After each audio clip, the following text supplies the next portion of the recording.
It says not connected to a platform. Oh, okay. Oops. All right. It's live. Okay. Are we live? Wait. Yes, we're live. I don't see it. Yes, we are live. Hi, Hello. everyone. Hi. It's 9. So I think Time to chill. it's time for us to start this whole chill session. With how many viewers?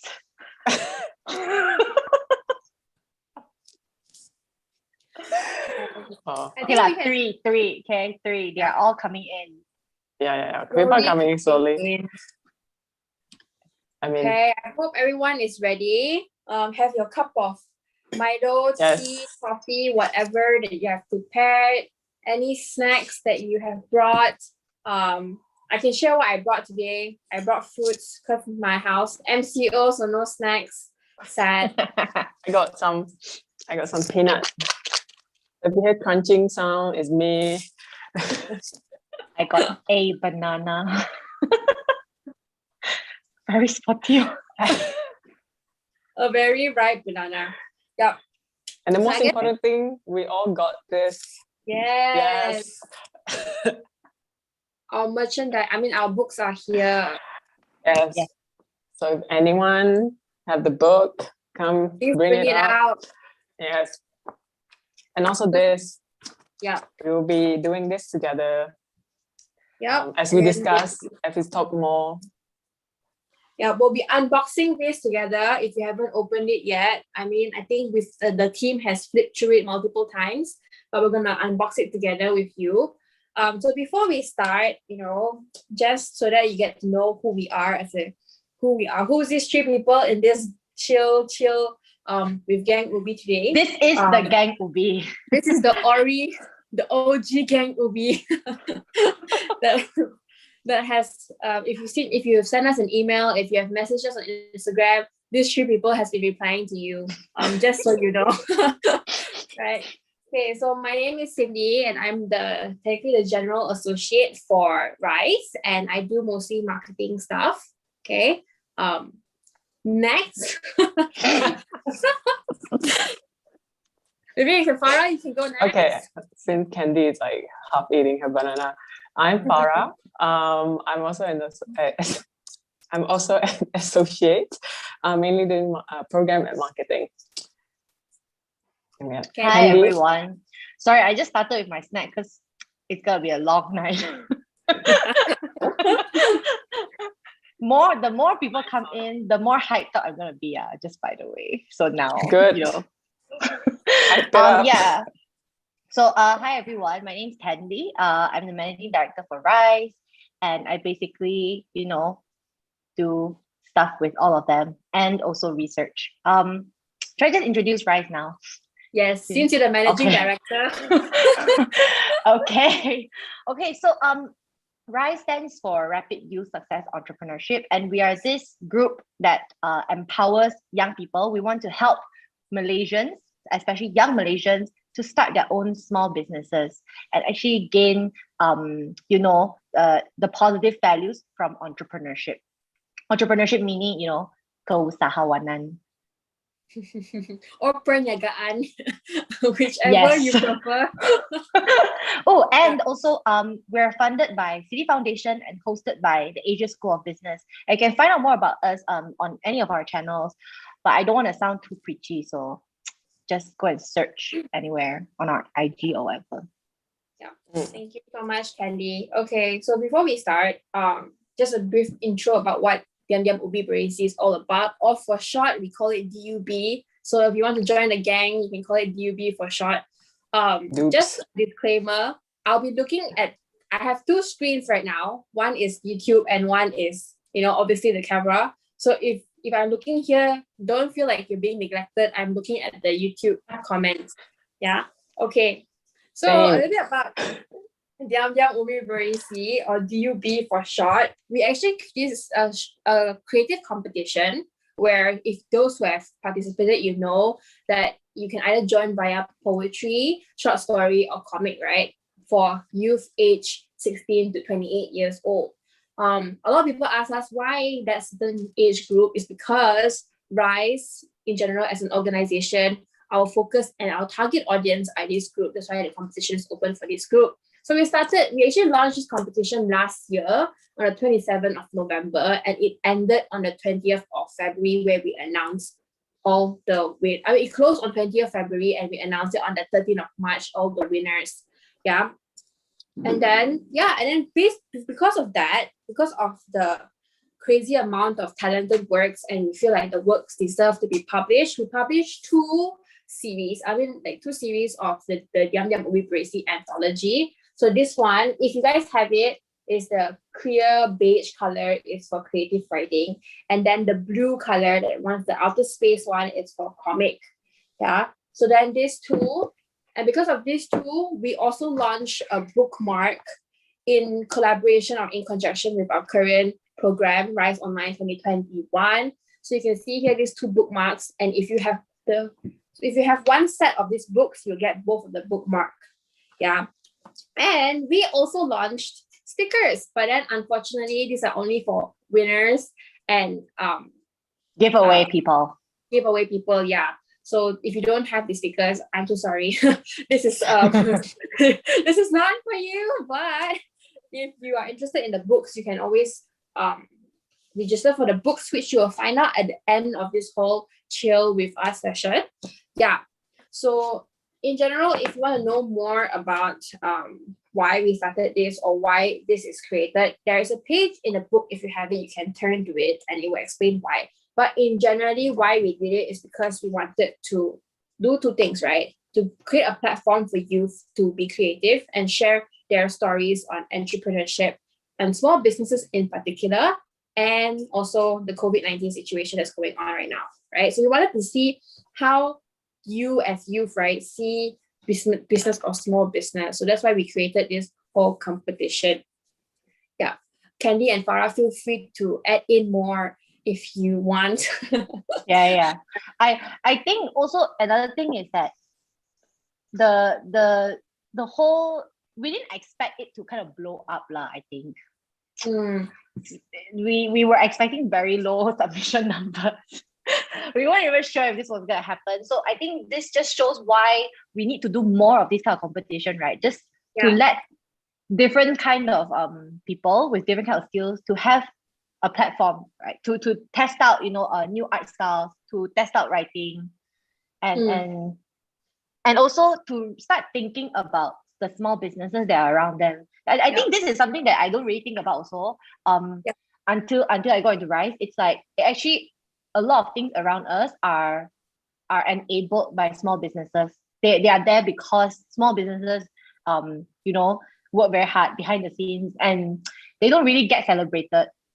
Like people don't really say, "Wow, good job," for selling rice, good job for selling Milo, that kind of thing, right?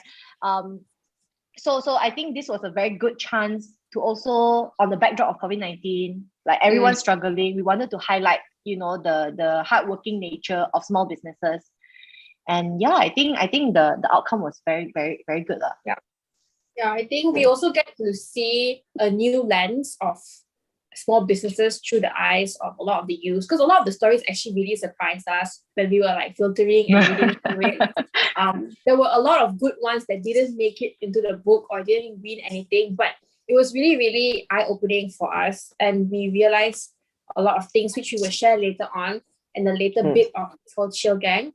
Yeah. So a little bit about our mascot, right? As you can see, we have created a few mascots. I'm going to share it with you right now. So I think a lot of people are quite they were very excited about this whole mascot. So we wanted to, the fun fact actually, Diam² Ubi Berisi was supposed to be salt and light. This is a very funny, okay, not very funny lah, but a very like different story. If let's say it was salt and light, I really think this whole thing would be very different. Completely different. Yep. Yeah. I think the Ubi kind of saved us in a sense. the having the mascot actually kind of make it cuter and more relatable. So we had actually hired an external person to help us design, and then we added on a few for our own lah. But yeah, so this is our mascot, Mr. Ubi's, in his various forms, shape and sizes. We wanted the pen and paper. No, not paper. Sorry, pen and pencil also, because it was like the writing and the drawing. And then yeah. I don't know. I still like the pencil with the teeth, the one in the middle, them holding hands. Yeah, I think we are still obsessed with the mascot. I think the whole Rise team, we have the stickers almost everywhere. Stick on something, one form or something around our office or our home. Yes, I do some have that on their laptops. Yeah, so this is our mascot for the year. So this is our first competition that we've ever hosted, right, or created, and hopefully there will be more to come in the future. But yeah, do you think I have a weird question to ask everyone? Let me know in the comments, right? Okay, so when we unveiled, like we showed this mascot to everyone, they were like, oh, so cute. But before they said so cute, right, they will always ask one thing that made me a bit like, What is it? So they will ask, right, what is it? Is it is it poop? So I'm sure not just I was thinking that lah, because a lot of people were asking me, oh, is that Farah? Is that poop? So tell me in the comments if y'all thought it was something else. I don't know. What makes it look like poop?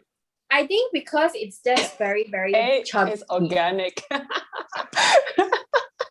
Because it's very chubby and like slim.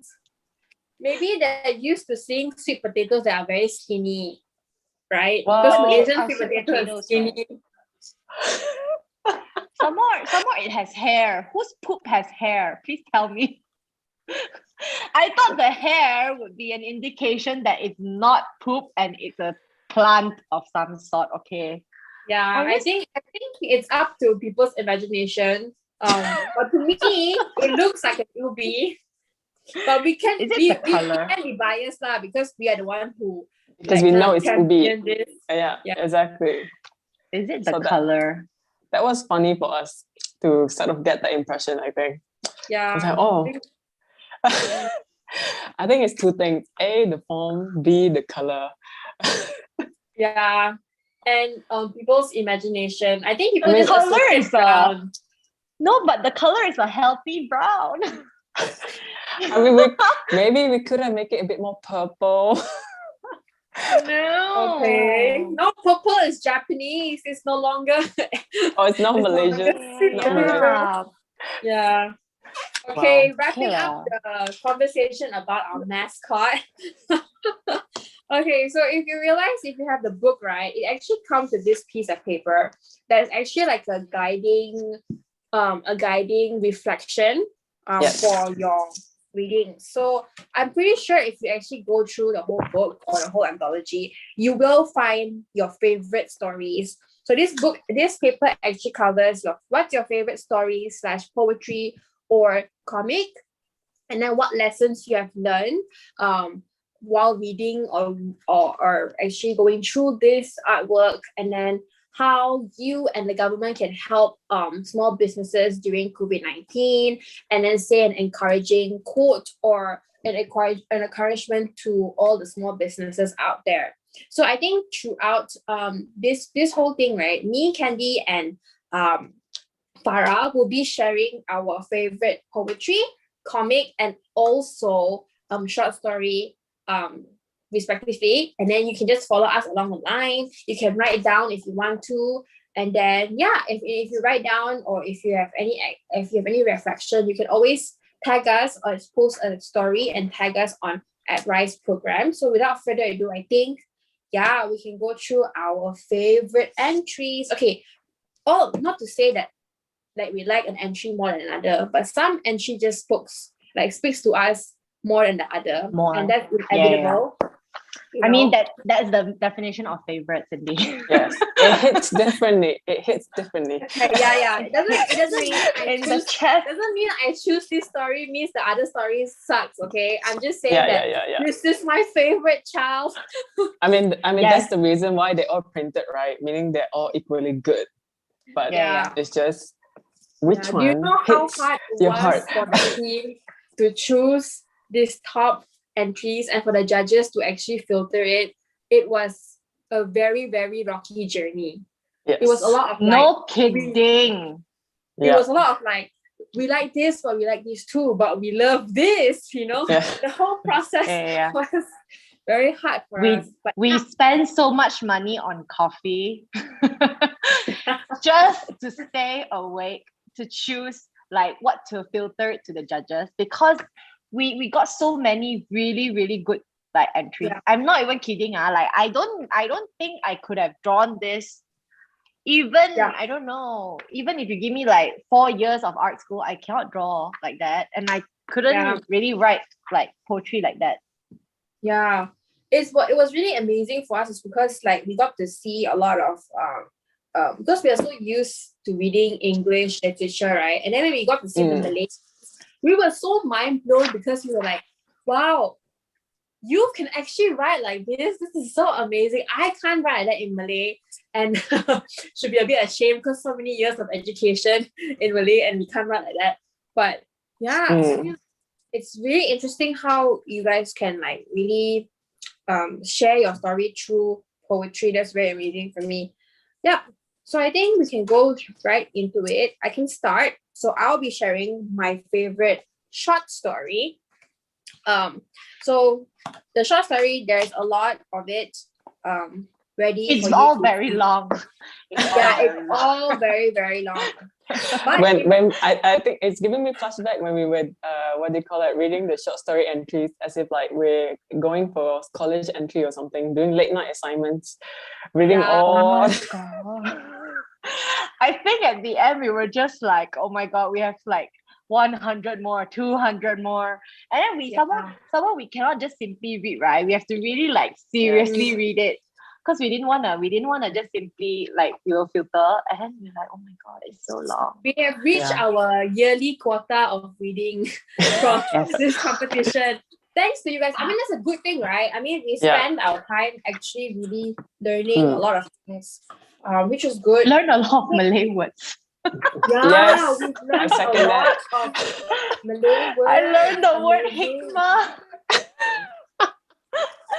And then from that onwards, everything is hikmah, right? Yes. And there, thanks Google. Thanks Google for being our best friend. All right, so then let's move into the sharing part. So my favorite story is the first place. Okay, I'm not being biased, okay, but I really like this story. This first place called Egg Machine by Wang Weishan. Sorry if I'm butchering your name, I'm so sorry. But yeah, Egg Machine. So just a small synopsis. It's talking about Davian, who is like this boy who lives in like a small suburban town, and then how he grew up to going to this Uncle Afat store to, egg machine. He meant, that machine that you put in 50 cents and then you come out with like this egg toy, and you open it and there's a toy. Right, when I read this story, it brought back so many memories for me, because like I grew up in a very small town. So then it was like, wow, I really love this story. It touched my heart. It really does touch my heart, and it really does highlight the reality for small businesses in Malaysia now that is closing down. Okay, like the story a bit sad the ending a bit sad, but that's the truth. The ending is sad? The truth. Yeah, Afat closed down his store in the end. I'm so sad. Because the 99 grocery mart, right, like pushed them out or something. Yeah, it was so sad. Okay, this was a sad story. I was very sad, but I mean that's the reality lah. I think he really encapsulate that though. I think it reminded me of my childhood, and it's very descriptive. Like I felt like I was in the shoe of the main character and remembering that the way they describe the smell, the location, the setting, it was really good. And then I think the lesson that I've learned, so I'm gonna start sharing first, is that the importance of community. So I think if you reach our age now, right, moving to the big city or like growing up in the big city, the community feeling not really that strong, right? But seeing it in the kampong setting, right, you really realize that how much people actually rely on each other to actually carry on their lives and actually support a business. And also, there's also a reality hit that with advancement, right, like with the growth of technology, with like new stores like 99 Mart and stuff like that, we should never forget our roots lah, which is all the kedai runcit that we had growing up, right, that provided us so many years. So I think those are a few lessons that I've learned. Yeah. By the way, Cindy, Jocelyn is here. I mean, Wei Shan is here. Jocelyn, Wei Shan. She's in the comments and she's like, oh, glad you liked Diam's story. Yeah. Why was it so sad, Jocelyn?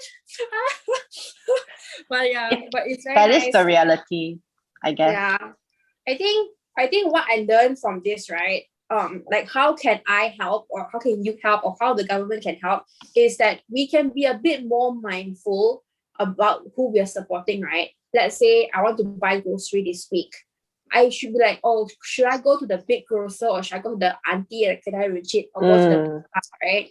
So the thing is, like, we want convenience, but we also have to think about, oh, how about these people around us, right? We shouldn't be so selfish in a sense that, and never forget in a sense what these people have done for us in order for us to get where we are today.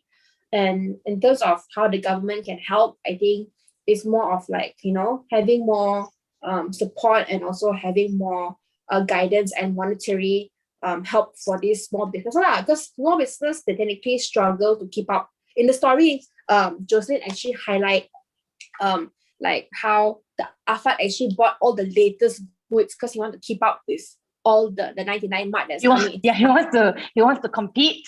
Yeah, and after that, he got a lot of debts because of that. And then I realized that, yeah, actually, because we all chase materialism, or like the latest, like imported, like cereals, imported vegetables, right, that we forget actually we have a lot of resources in Malaysia that we can actually use, which is very nice. Watan Malaysia, #Watan Malaysia. Hashtag support local, guys. Yeah. Very important. Yeah, I think that's why I really like this story, because it really covers a lot of things. Yeah, I really like it. Yeah, I think, and some words of encouragement I can think of is don't give up, and remember that you are appreciated and not forgotten by your community. I've done my homework. Wow. Mine is still empty. Cheating. It's still empty.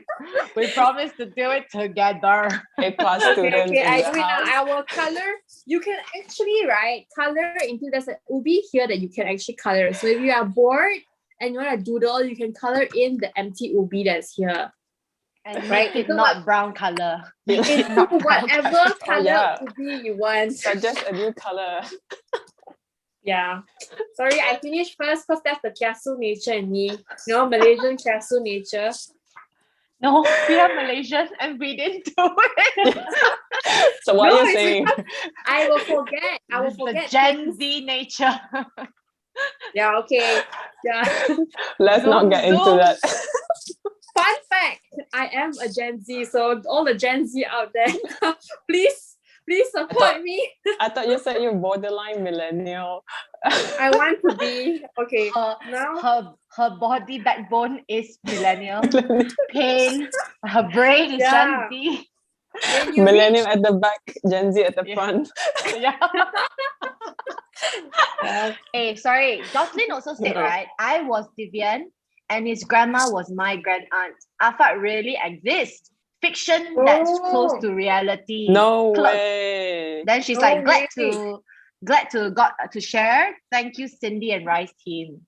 wow, the Alpha really closed down. I'll be so sad. No, Yes. Jocelyn, now you have my whole life has been a lie. She's added another layer into the story. Plot twist. Oh my gosh, Oh yeah. no. Where is Jocelyn from? Ipoh.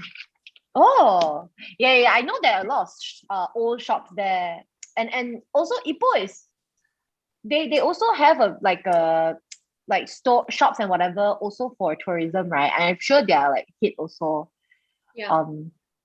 by the pandemic as well. Yeah. But that's good to see lah, Jocelyn. Like it has some truth in it. And I feel like thank you, not thank us, thank you for sharing your personal story to everyone around Malaysia to actually see and read. I mean it's a very good story, and having it come from an experience makes it even more valuable, right? Yes. So, and now that you've written it in the story and it's published, Afaq would never close down because he's forever in this book. yeah, Yes. you can let us. I mean, if you don't say that, it's so sad. I'm gonna go buy not from 99 March tomorrow. Oh, Yeah. stay strong. Okay, enough sadness. I think we can move on to the next part, which is poetry. Farah, your favorite. Which is sadder. It's gonna get even sadder. I'm telling you. Hopefully, No. Candee, who is reviewing the comic, will have a more brighter note. But yeah, I mean, I'm regardless gonna of start whether looking now. regardless whether it's sad or not, right? I think the sadness comes in a more bittersweet note. Yes. I mean, that's the reality that we are living in right now, because of COVID and everything. Exactly. But I feel happy because now at least I'm woke, we are now educated. Woke. She said woke. Okay, yeah, Farah, take it away with your poetry. Honestly, it's not easy. I mean, poetry is really nice to read because it's short, and the language are much more intricate than I think short stories. So I think all the people who submitted, we got a lot of poetry, sort of like the earliest, right? Yes. Yeah, so we started reading poetry quite early on, and we keep getting good ones, and it keep getting better and better and better to a point just like, which one did you remember? Like, okay, so in a way, it's hard for me to sort of like narrow down what is my top favorite. So I was just rereading it again this morning, and I think the one that I'm particularly picking is because of sort of the not just the language, sort of like the words this person used, but also sort of like bring me to, like, similar to what you said earlier about Egg Machine story. It's kind of like dual reality. And this is poetry by Jin Ming. Again, sorry if I butcher your name. It's at page 19. So if everyone want to read along, read along. I mean, it's just going to be like a poetry recitation. Oh wow! Your textbook to page 19.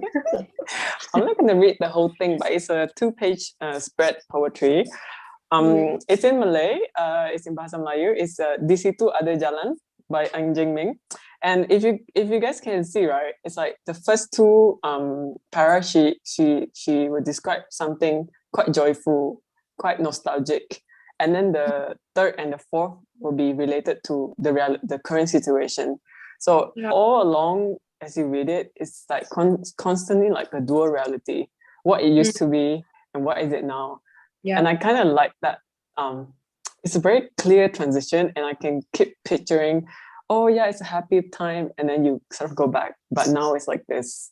And I'll just give, for example, I'll jump straight to the second one, which is about food. She wrote here, roti bakar dengan kopi, nasi lemak beserta rendang. Pelaksanaan PKP mengkehendakkan bisnes berkembang. So not only like it rhymes, which is so beautiful, but it's also like, I mean, before we can just go to kopitiam, have breakfast, and now it's PKP, and probably like all the businesses like kopitiam is also affected.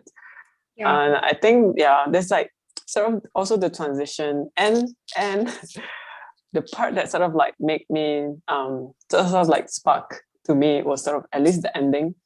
It was quite hopeful because she said that what do you call it? Wabak terkawal hari nanti, meaning she sort of like, instead of saying all the businesses you know, couldn't, I mean, instead of like the businesses suffering, she sort of ended in a note that to be continued kind of thing. Like, hopefully that, you know, they can survive and we can sort of like go back to how it was. So I don't know, this poetry gives me sort of like sense of nostalgic, which is surprisingly just like 2 years. I mean, we have been in this situation for almost 2 years. And it's strange to think that something so normal becoming so nostalgic. Yeah, 2 years. No, when you say it's like boom, 2 years. Our new normal is different now. Like what we see as normal is different now. Yeah, like us doing this. I mean, we could have been doing this together, but at a mama. Yeah. But we can't. So sadly, that's the new reality. So I think like, okay, a lot of the poetry sort of like touched really, really deep into what do you call it? Entrepreneurial spirit, which I like. Like, a lot of the poetry. And that's not just the only one. I mean, we also have if you look at the winners, which is Muhammad Cairo, Perang Dunia Ketiga. That's also quite deep, actually. I mean, I wouldn't go too much into it, but yeah, it really hits you differently when you read this, and I think that's why he was selected as the winner. I really like when you talk about his poem, right? I really like stanza 3, line number 3. Oh, which one? Is it Perang Dunia Ketiga? Yes. About? Okay. Yes, Page 7. Perang Dunia Ketiga. Yes, stanza 3, line number 3. Yang kaya mula berpura-pura teranyai. Yes. Yes. It's like a political statement, but it's not really. So I think that, you know, that's what really struck me for this poetry, like this specific one. I think not only this, a lot of them were quite honest about their opinion on a lot of things, which is very surprising because our view, right, of youth is different, right? Totally different. Our generation of youth was also totally different, right? So I think not to say that we're very old. Not to say we're old. I'm not okay? old. You're not old. I'm not actually old. very young. But it's just I'm very glad to see like people speak up lah, right? And it's not just like, oh, you know, pity me, and they can actually very, very critically pinpoint, okay, what is wrong, you know, like what is actually happening in society now. It shows me also hope lah, right? That the youth is not like blind. They're not just playing Instagram all day. They're not on you know, their phones all day. They know what's happening. Yeah. This is proof of our next generation, how hopeful it is. These are the proof of how hopeful our generation is gonna be. Yeah. Yes, that's why we hope more and more people are able to read this anthology and sort of like to hear more of what the youth have to say and what they have learned through this PKP and small businesses. Yeah, which is sadly, I think that's what most of the poetry really touch upon, really deep insight of the reality.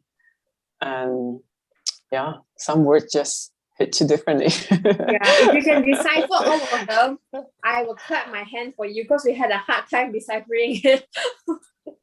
I mean, unless you are the winner and pick your own work. Because like it took 3 minds to understand a lot of the poetry. Yeah. Let's move on to a happier story. Candee, no pressure. No pressure on the comic side, but we're ready for it. And this ready for happy sort of endings. Like the same theme. I love it. I love the cover. The cover is worth mentioning. I love the imaginary, you know, kind of. I love this is my favorite. Flying Ubi. Punching Ubi. No, but this one looks a bit more serious, okay? Like, cause it's like all the small businesses standing on the virus. Yeah. And this one is just like, whoo, outer space. I think it also reflects the content of it, right? Like the different content that's holding. I think my favorite hands down is always gonna be the Ubi burger guy. Ramly. Abang. The Ubi Abang. I love him. Iconic. Yes. This is a roti john, is it? Or is it a burger? It's a burger. Yeah. I like roti john. That's great. Yep. Okay. So okay, Candee. In the comic, oh my god, in the comic book, right? There's like, I'm not kidding. It just looks like a whole new world because all of the styles are so different. Yeah. And I cannot really pinpoint which style is my favorite because I think all of them are very, very nice. Yeah. Okay. But there was one story that I really, really think is like super hit me lah, or super, like, I really remember it a lot. Okay, I have a few, but I'm gonna just say this one. It's at page 50. Oh, I just hit my face. It's at page 50. 1 meter apart. If you all have the book, right? What page number? 50. 50. 50. Yes. Oh, yes. Ooh.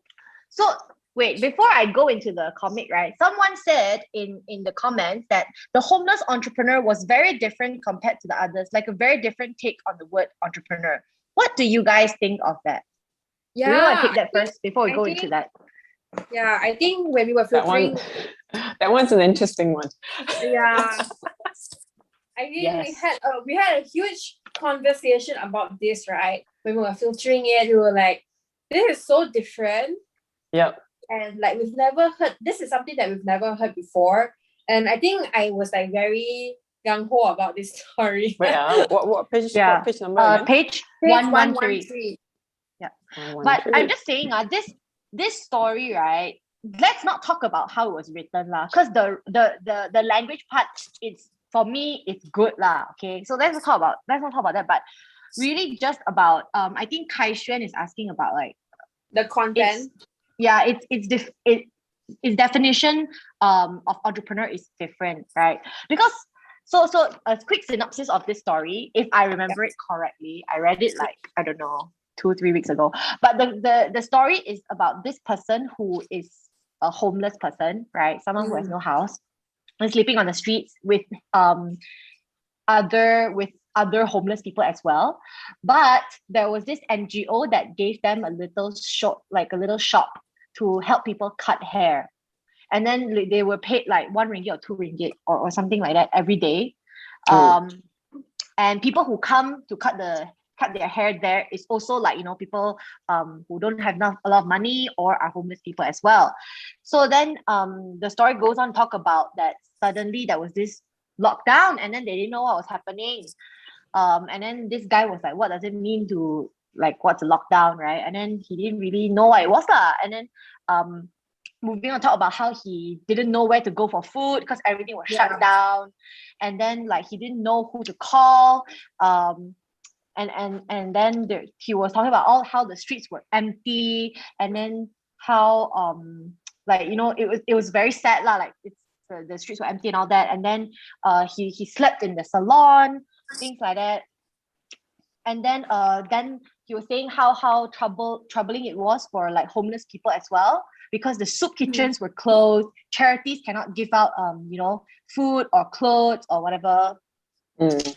So then he kind of turned his life around, and I think he went to start looking for food in dumpsters and then selling it to the homeless people for a very, very small amount. I think it was like 20 cents or 30 cents, right? So basically this homeless entrepreneur will go into like dumpsters behind shopping malls and look for food that people threw away, but the food is like good one lah. It's not like already busty or whatever, but it's still it's still like okay one. Maybe someone took a bite of the sandwich and throw it away. So then he would look for these food scraps and then he would sell it to other people. And then he basically got the other homeless people to join into this, this I guess business, and then tell him where the foods are and whatnot all over the city.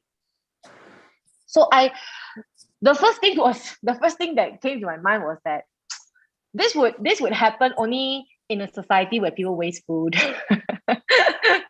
If people didn't waste food, which is kind of our society, is it not? Yes.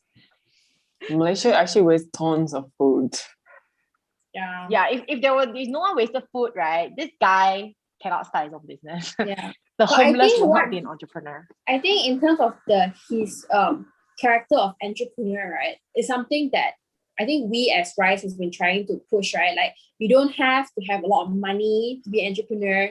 You don't have to have a high education background to be an entrepreneur. So I think Bernard really kind of like showcased that anyone can be an entrepreneur, and whatever you label yourself as, it could be homeless entrepreneur, it could be anything else, or what you are selling can be something as simple as, recycled food or food in a rubbish bin, right? But you still can make what he called a new enterprise or a business.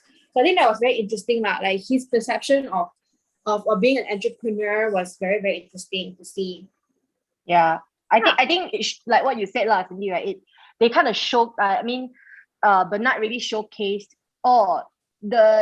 It doesn't matter how big your business is. It matters how strong your net is, right? To change something or to solve a problem, and that's what we also look for, right? In entrepreneurs, like it doesn't mean if you are like, if you own like a big company, yes, that makes you an entrepreneur. But we believe that even gerai, di tepi jalan, people selling lemang on the streets and all that, they are also entrepreneurs because they are trying to do something. They're trying to provide value to people, and they are trying to they work hard. They are proactive. They are creative. Definitely creative in the ways they sell, right? So there are a lot of like values of entrepreneurship in small businesses. And Bernard really showed that in his very creative story. I think he took the character of a homeless person also to break that stereotypes that we have, right, of homeless people. And then in one part of the story, I remember he talked about ethics, right? How the main character actually holds on to his integrity and not join a business that was, not ethical, which is really interesting for someone to see that, right? He talked and touched different aspects of business that was very, very, very true and very, very it's a reality. Though it's a fictional story, I work with you, but you don't know that it could be there's a real homeless entrepreneur. Yeah, for all we know, right? So that was interesting. Thank you, Kai-Xuan, for bringing that up. That was a good story. That was a good read. Okay, Candee, back to your comics. Yes, back to 1 my meter apart. Yeah, sorry. Let's go back to page 50 to 1 meter apart. Okay. It should be 1.5 meter, right? It should be, I don't know. 2, is it? What is the correct SOP now? Just stay away. Just stay away from me. Just avoid people, Just stay away. Okay, great. This is a very cute story. This is a very cute story. I love it. Yeah, what's the page number again? Sorry, 50. Okay. So quick synopsis about this story. It's very short. This comic is very short and it's in Malay. So it's about this uncle, very, very old uncle who sells pisang goreng by the streets. Give me a whoop whoop in the comment if you love pisang goreng. Whoop whoop. Pisang goreng is pisang goreng louder. Okay. And then it's about this uncle who sells pisang goreng, like very old. I see his hair is like white, white. And then and this young boy, who goes to school, and he has things that drop out of his bag, right? So then the uncle was like, what are you doing? Like, why are you, why so many things drop out of your bag? Okay, I show you. Okay, so a lot of things drop out of his bag. So the uncle was like, why you berkeliaran, cepat pergi sekolah, like that, right? And then Marah. kena tegur, okay. Tegur. No, this is not tegur anymore. This is a Full blown Mara. So then the guy, the boy was like in tears and then saying like, oh, actually I'm supposed to sell this chocolates that's made by my grandma, but then the school was closed, so I cannot sell it. And he was like in tears and explaining it, and he's like, oh, my grandma has dementia and she always forget, like, I don't have school already, but my grandma still prepare for me the school clothes, so I just wear and then go out. I don't know why he didn't just change, but okay. And then and then he also said something like, I don't want my grandma to spend money to buy gadgets for me to learn online, so I just come out because like we have no money. I'm assuming they are not rich lah. So then the story ends with the grandpa going to their house. So this is the nenek and the little boy's house. The grandpa's like, oh, looking so sincere with the little boy. Then he's like, I brought pisang goreng. And the grandma's like, shooketh. Like, why is there this like silver fox coming to my house? Then he's like, oh, okay, so it's the atuk that brought pisang goreng to give the grandma. So in the end, right, the nenek agreed to work with the grandma, and hence now this is what you get. The grandma made chocolate and then the atuk made the pisang goreng. Now it's chocolate covered pisang goreng. Such a lovely, sweet story, but where is the next? Like, where is the ending? The ending should be the atuk and the grandma have a nice little love story, okay? Who drew this? Let me find this person. We need a next chapter. Mr. Next chapter. Mr. Adam Auzai. Why didn't you draw? Adam. Yes, why didn't you finish drawing the story? I'm just on the edge of my seat. I'm like, oh my god, are they gonna get together? And then in the end you show me this. And you end it.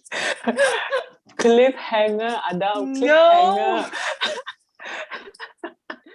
This is such a cliffhanger, but don't play with mind, our heart. Yeah, but in my mind, I assume that the atuk finally, after making the bananas together, they, fell in love. And then it was like this little notebook where the grandma has atuk will not be alone anymore. Yeah, so... well, maybe we watched too much chick flicks movie. Maybe Adam wasn't going there. It wasn't his intention. Yeah. He didn't even think of that. I love it. Yeah. I love that he put a sort of like a real life photo. Instantly become like hungry. I like this story for I guess 2 or 3 reasons lah. The first reason is I like all comic styles, but this comic style is quite how do you say, it looks very real and anime at the same time. Like I love that he has this like sunshine thingy, Glare. Yeah, he has this thing. It makes it look very real, very, very nostalgic in a sense, right? Yeah. And then the second thing I really liked was that it's a very simple story, but it brought a very strong message. Yeah. Because in the end, right, the ending was that, the uncle learned how to make pisang goreng with chocolate, and he also learned how to do online so that he can kind of sell to more people. So the very simple but very strong message is that actually we are stronger if we are together, right? The uncle selling pisang goreng by the street wasn't really working out for him. The grandma's making chocolate wasn't really working out for her. But if we really just help each other and innovate, right, I think you can make something good, and then you can kind of survive together. And I think that's what it's all about right now in this MCO. Small businesses trying to survive, trying to try different ways. And I love that. Okay, the third reason why I love this story is also because they feature old people, legit old white hair people. They have a soft spot. They have a soft spot for old people, is it? Yes. But I mean, when we think of entrepreneur, we always think of like someone who's very energetic, That's true. very like, That's true. I'm gonna work for 12 hours a day and I'm gonna whatever lah. But we don't really hear of all the small businesses like still being run by old people that have been doing this all their lives, right? Yeah. And I mean, for whatever reason lah, right? Because they didn't have a very good background, or they didn't manage to go to uni and didn't get a better job or whatever, right? And they've been doing this. And I love it that, this Mr. Adam actually showcase old people, making a living and being very entrepreneurial about it, being so old and you can still innovate and you can still be like, oh, actually, right, I need to learn how to sell online. I need to, collaborate with someone else. This is a collaboration, dude. This is like, you know how in startups they collaborate each other. This is real life collaboration. And I wonder and if this then is a real story. in the end, he also wrote that the pakcik cuba belajar perniagaan melalui kaedah online. Wow, great. So we do need a part 2 of this story, Adam, if you're listening. I think the way he script the whole story, right, is so vague, yet it tells the story, right? Like the picture at the beginning of the woman and the baby. So who's that? Right? We don't know who's that, right? And then, but I like the fact that he didn't even use a lot of words, but we could already imagine the situation that's going on because we can relate to it, right? So like it's not a lot of words, but so simple yet tells a lot of things and so open to interpretation, right? Candee can think of it's a love story. I probably thought like the nene recognized the uncle or something, or maybe she's the girl in the first picture. Oh my god, plot twist! And it's like so many plot twists, so many possibilities from this story. So Adam, please give us an explanation on maybe we should invite Adam in next time. Special Adam, please join us and explain to us the story. Tell us what happened to the Ato and the Nene. Yeah. The other story I wanted to highlight, right? Okay lah, this was a story that gave us the Rise team a lot of laughs, and you all probably know which one I'm going to talk about. When we were filtering, it's 9 sandwich. Oh my god! It's on page 122. Page 122. Okay? No, I think we should all skip to page 128. Okay, so this story is good. Okay, before I get to the main reason why I love this story, I want to say also, this person managed in black and white to make this look yummy. Right? Yeah, it looks gooey. It looks like, and then he added like all the sound effects, the psh, and then the of all the of making this 9 sandwich. So I'm just saying, okay, kudos to you. Muhammad Hasif, for making this. Look at that cheese. Yeah, look at how he pulled it from his mouth, like, oh my and then God. like, whoa. Okay, but back to what Farah was saying. The best part. The best part of this story had us rolling for days. Tell us, what does this mean? Can you recognize this? Oh my god! Seriously, okay. This first and foremost, this is on page 127. Yes, correct. Someone in the comments could know what we were saying. That meme. 128. 128. Oh yeah, sorry. 128. Is a Malaysian Drake, everybody. Yeah. Do you recognize it? Next time you go to like buy pisang goreng, whatever, you do this to the makcik. Saya tak nak satu. Then you turn around and be like, saya nak 3. Yeah. Oh no. Oh this my is God. proof. No. This is proof that we are still very young, okay? No, there were 2 memes. He recycled the same. Look at this. It's like this and this. Oh. I cannot. He did it twice. I just realized. Oh yeah. And no lah, at the beginning he said, boleh lah nak satu. And then he come back again ma. Then he say, no, then you see the makcik here, she's doing that. She's doing it. She's like, the makcik's like, tak nak. Tak nak. I cannot. It's very funny. And Yeah, kudos And- to wait, who's the author? Muhammad Hasif. Hasif. Yeah. Yes. This is Mr. amazing. You Thank you, deserve Hasif, for making us you laugh. deserve to you deserve to go on like websites and then make comics for them, because this was so funny. I remember when we were filtering this, right, and we read this and then we just couldn't stop laughing. Yeah.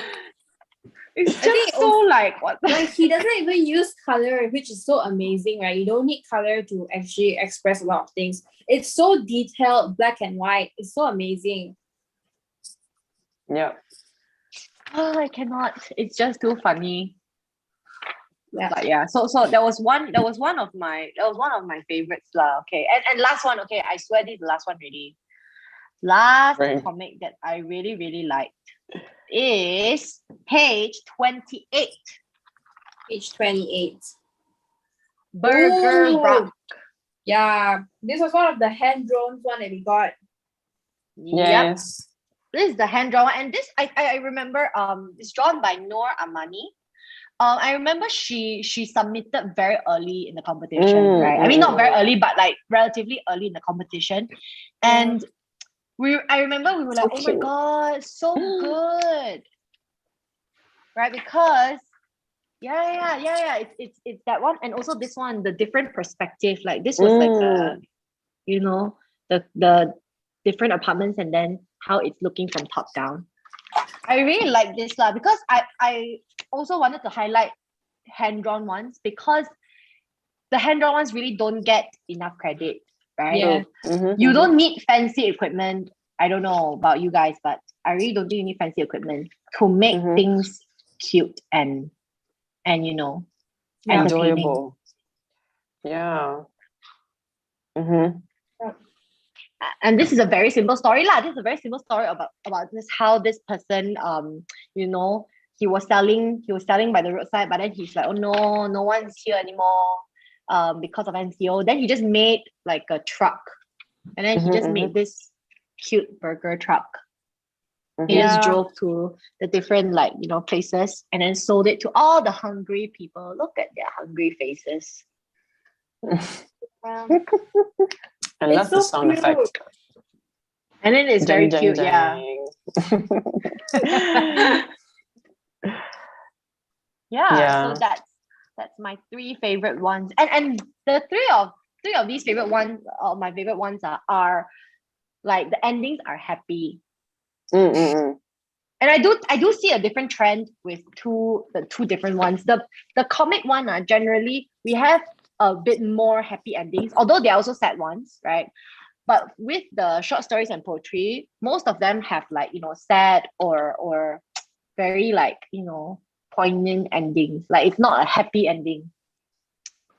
Yeah. So I don't know why that is. If someone could explain to me why people who draw are much more hopeful, that would be great. I think another highlight I would like to shout out is I love this.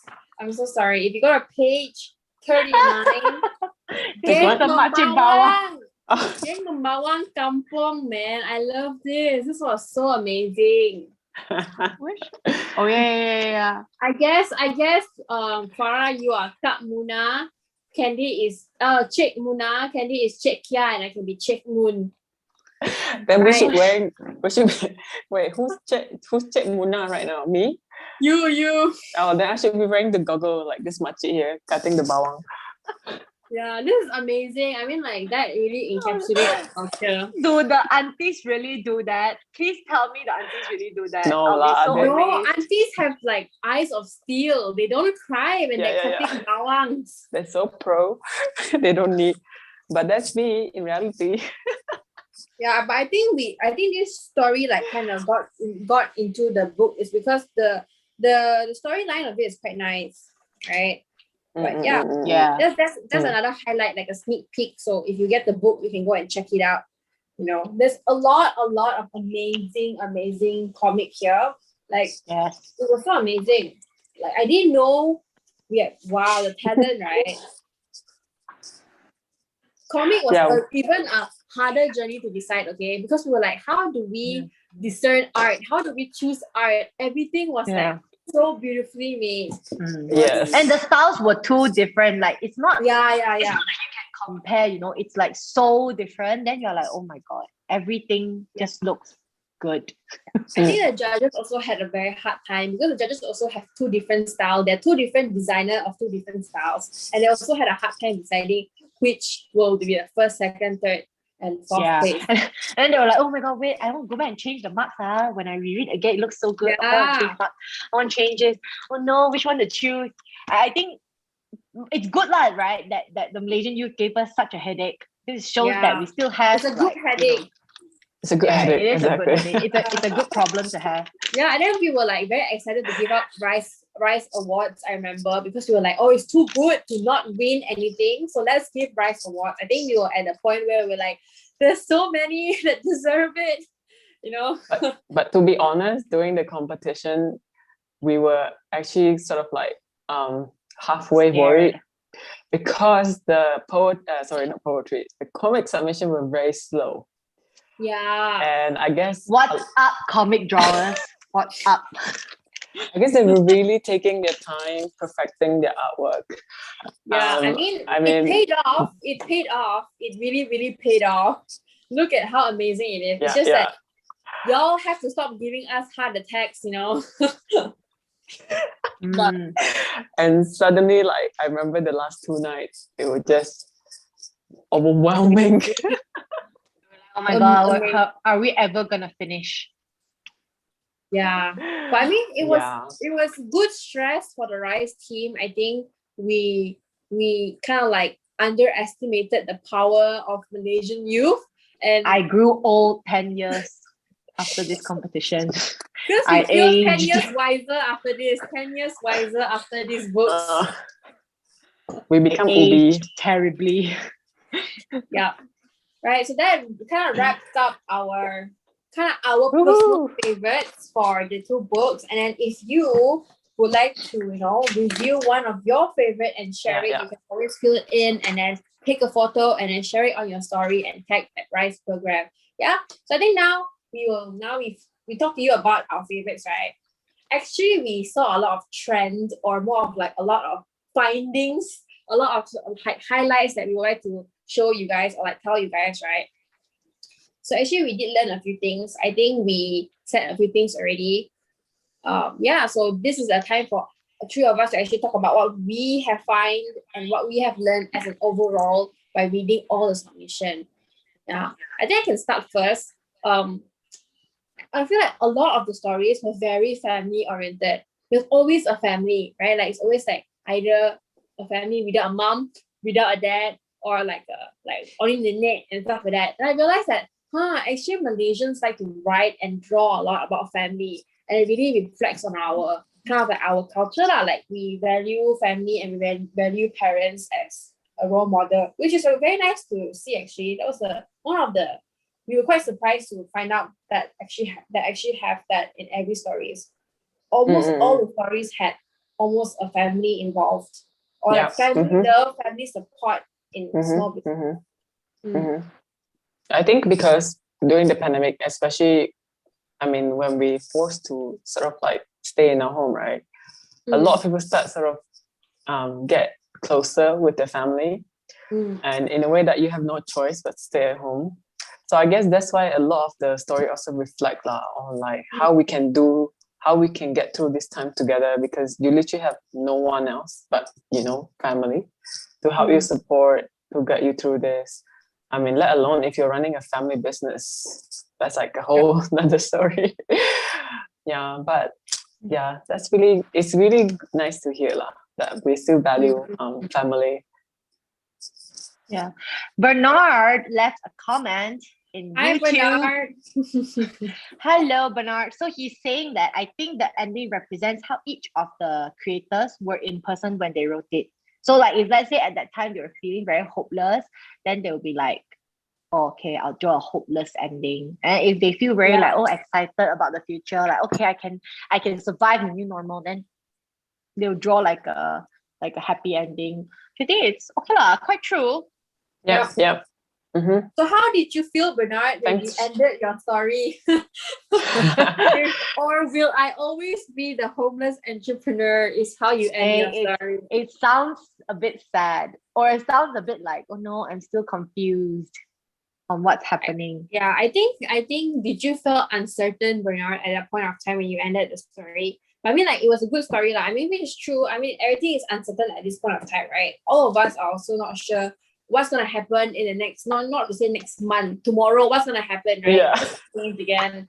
For all we know. The next hour, you mean? Yeah. So thank you, Bernard, for bringing that up. Yeah, that's true. Uncertain. Yeah, okay. Yeah, we feel you too. We're on the same boat. Everyone's in the same boat now. Kita jaga kita. Yeah.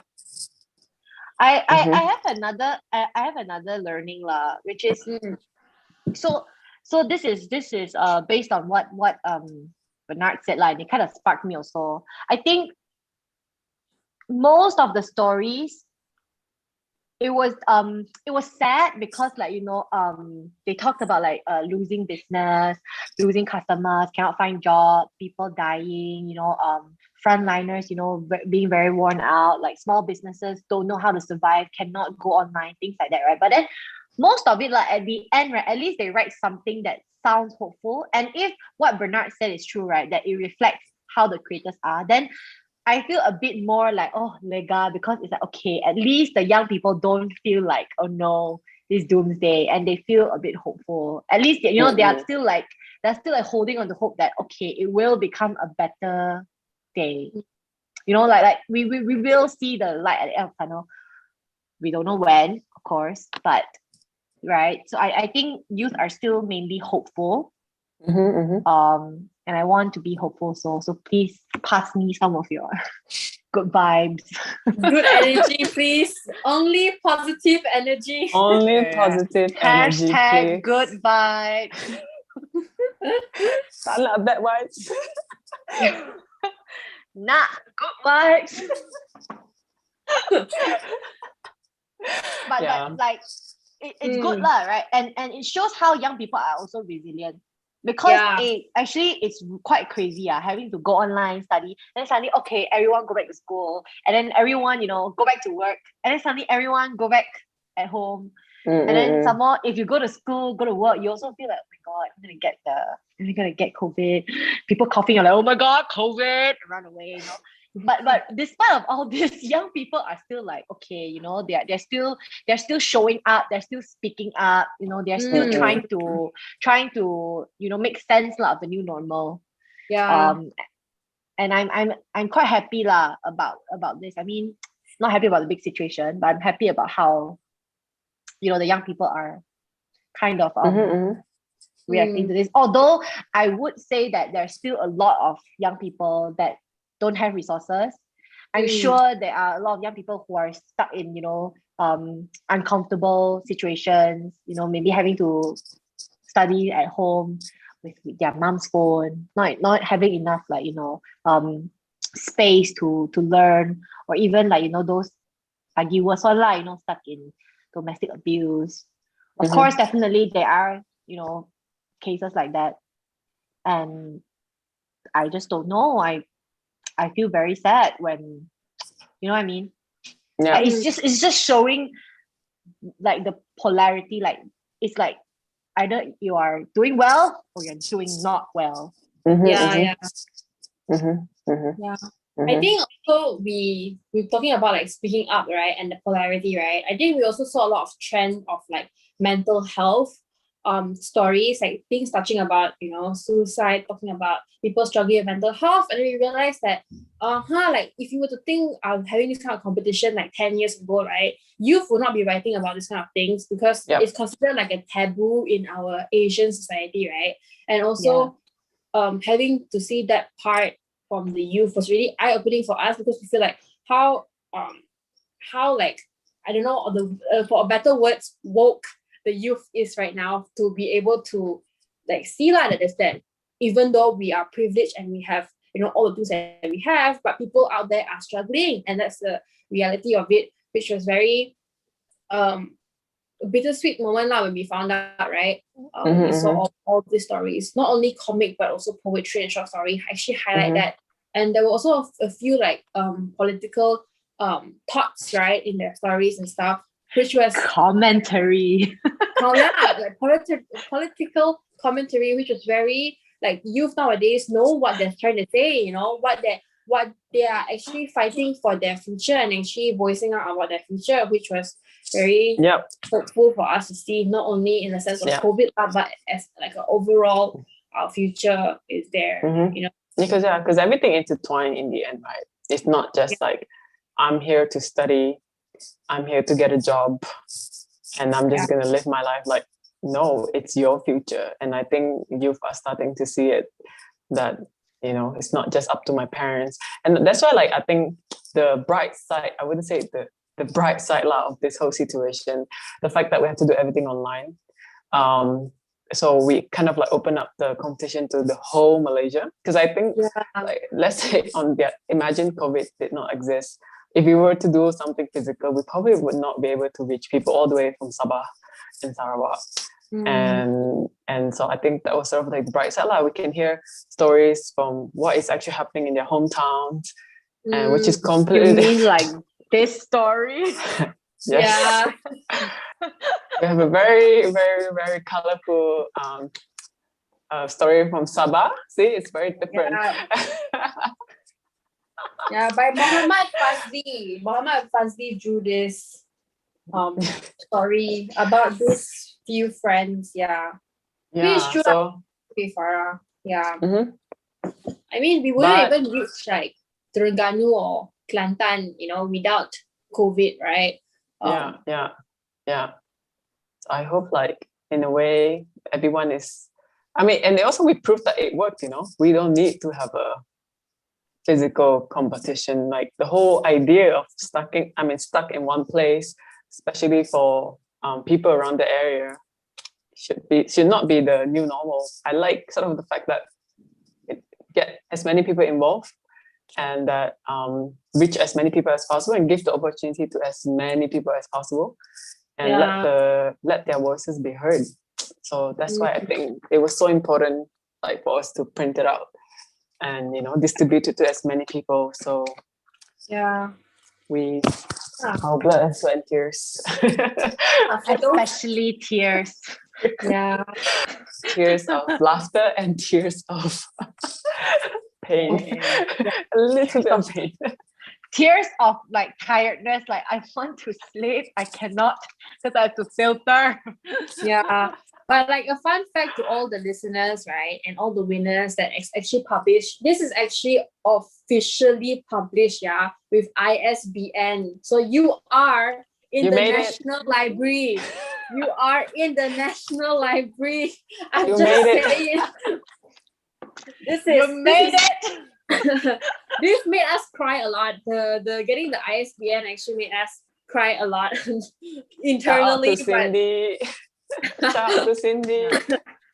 But we're actually sending these books out to a lot of organizations, a lot of bookstores, a lot of malls that will be actually showcasing your book. So like, this is not only for you, or, you know, we might think like, oh, not a lot of people is going to be reading this, but actually a lot of people has received it, and we've sent it to a lot of schools as well. So you're actually inspiring the next generation who's reading your stories, right? So you're giving them an opportunity to learn a lot, which is quite, I mean, if I were at your position, if I were given this opportunity at your age, right, that would have been amazing, right? If we weren't in Rice, we will probably join as well. Oh yeah? maybe not win lah, right? I will not win. Confirm, I will not win. I'll probably be the last man. Maybe we can have an internal competition, just like our team. And Farah, we already had a competition. Yes, I was gonna say that we're so competitive. But I think not just only to the winners, right? The one thing that really made me super touched and very happy, right? The first thing is what I want to echo what Xindy said. Don't think like this is what Rise team did. This is not us. This is 99% you. We are just like maybe the first page, not this page. And maybe We just these two package pages. it for you. We are the star. Yeah, we are the stars, but you guys are the real Ubis. So I'm just saying, Yeah. really recognize what you've done here. And not just the winners, right? Even I was on our Instagram profile and I was looking through like some of the comments. And I received some really nice emails. Also from Bernard, I think. Yeah. Yeah, so seeing like how they some of them have never actually written a poem before or have never like tried drawing comics, and they were very happy to be given the opportunity just to try it out. Although they didn't win, they were like, oh, although I didn't win, but this was like a good chance for me. Thank you, Rice team. Like, don't thank us, thank you, because you are the one that do it. And I'm very I'm very happy, like, at least we could give people a chance to do something creative, and then not just be stuck at home and then just worrying about the pandemic and all that. Just take their mind off and then kind of be creative and channel their energy. And I don't know, it just made my heart feel very happy. I don't want to print that all those emails and all those comments out big and just frame them up. And when I feel sad, I'll be like, look at that. Do more. Farah. Yeah.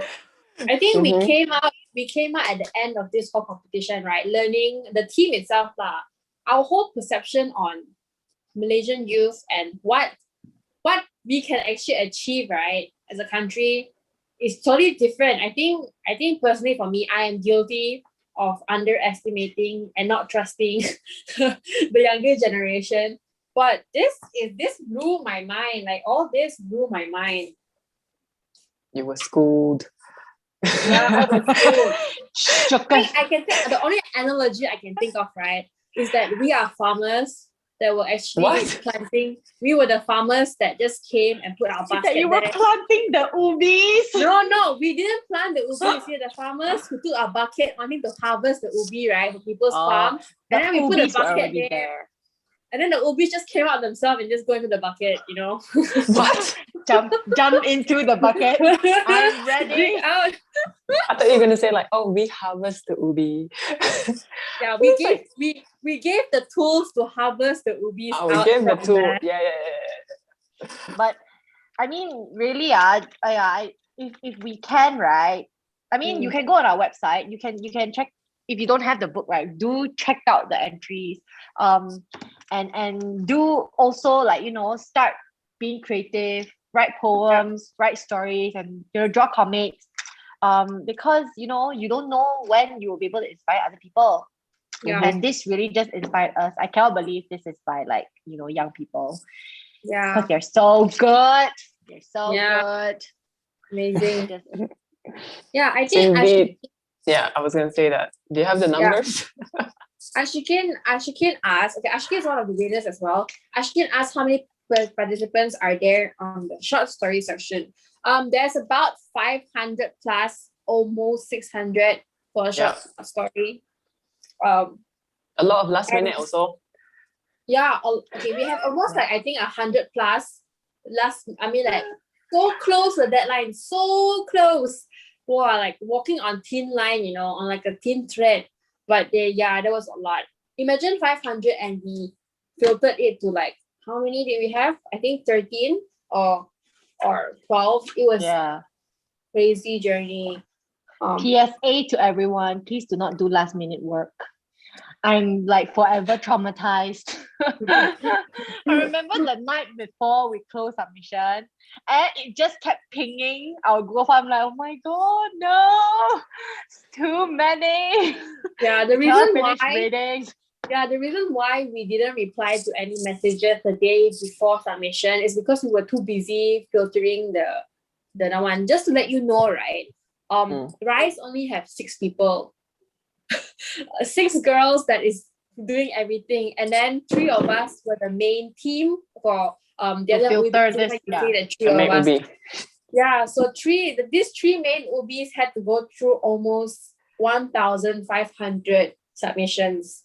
So I mean, thank you for the submissions, but please do it earlier, please. Please not normalize this last minute working culture.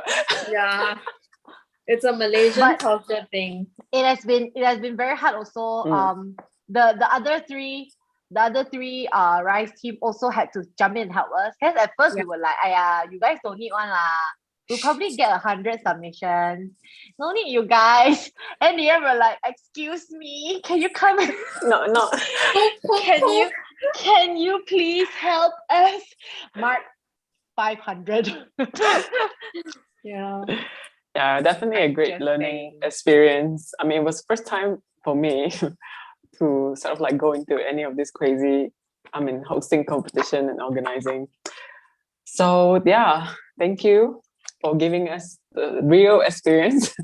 I mean, we're probably like still, I wouldn't say like the big, competition that have like 10,000 plus, but even like 1,000 plus, nearly 2K.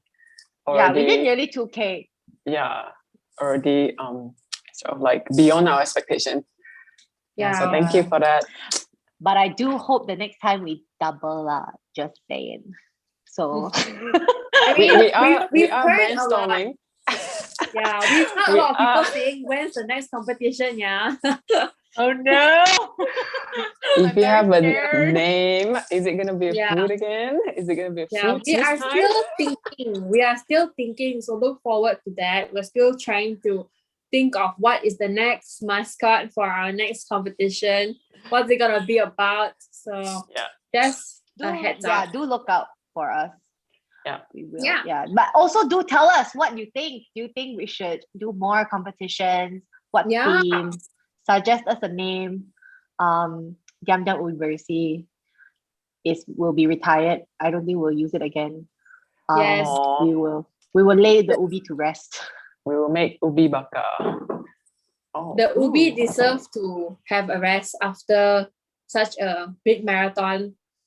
Yeah, so that actually marks the end of our review, right? Of everything. I think we covered most of the things that we had to say, or a lot of things that we had to say about the books. So if you don't have the books yet, or if you already have the books, but you want to have more to share to your friends or family, or you know any schools, any organization that would love to have these books, you can now register for the books, yeah? So you can actually scan this QR code, right?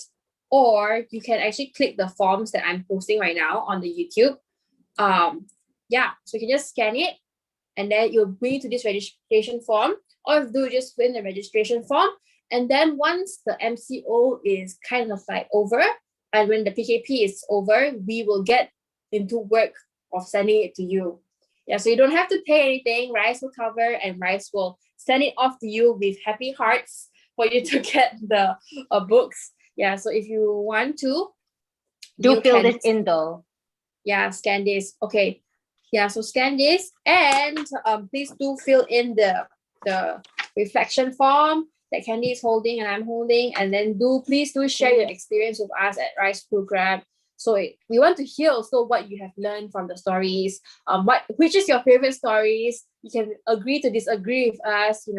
Feel free to just show us, because we really appreciate hearing your thoughts, and we want to hear what you have to say about this whole Diam² Ubi Berisi. Yeah. Yes. Once you're done, like do tag us, right? If you don't tag us, we can't see it. We will repost you. We will, reply to you. We want to know what you think. Yeah. So that, I think, marks quite the end of our chill with the Ubi gang or gang. Wow. Ubi. Did you even eat your snacks? Did you even eat your snacks?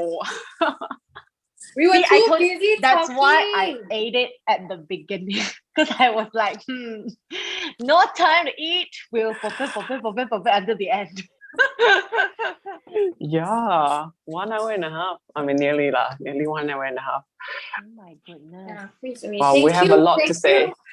Thank you for all those who actually tuned in and joined us today. Yes, thank you. Really appreciate it. And to all those who joined the competition and is here watching it, thank you for joining so much. We really enjoyed reading your work. And even if you didn't win or didn't get published, we hope you don't feel discouraged, because we actually want, if we could give everybody a first prize, right?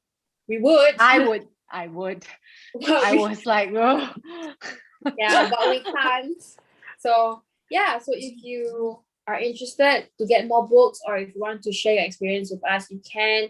And then if you will send the books with the bookmarks and also the reflection sheet if you sign in for the registration form.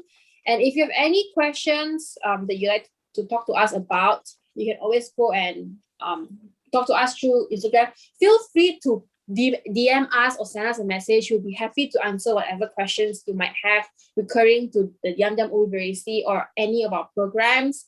So just drop us if you want to send us a meme, you can also send us a meme. Send us memes. We will happily take the meme. We can build friendships, okay? That's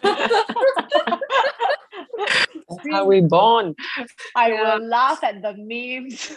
Those who have our books can see our social media handles at the last page. So if you're interested to see, we don't only have Instagram, we do have Facebook, we do have LinkedIn, and we also have YouTube, which you're watching right now. So hopefully we can produce more content like this in the future, and I hope you guys enjoy it.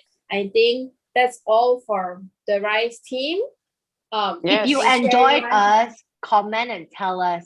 Otherwise, I'll be like, no one liked us and we'll never do YouTube Live ever again.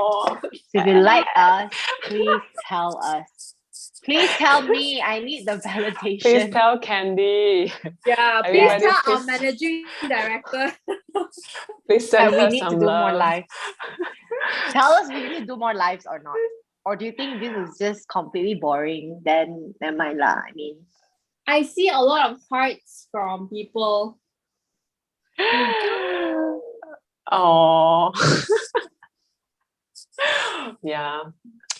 And that's a wrap for tonight. thanks everyone. Yeah. Thank you, everyone.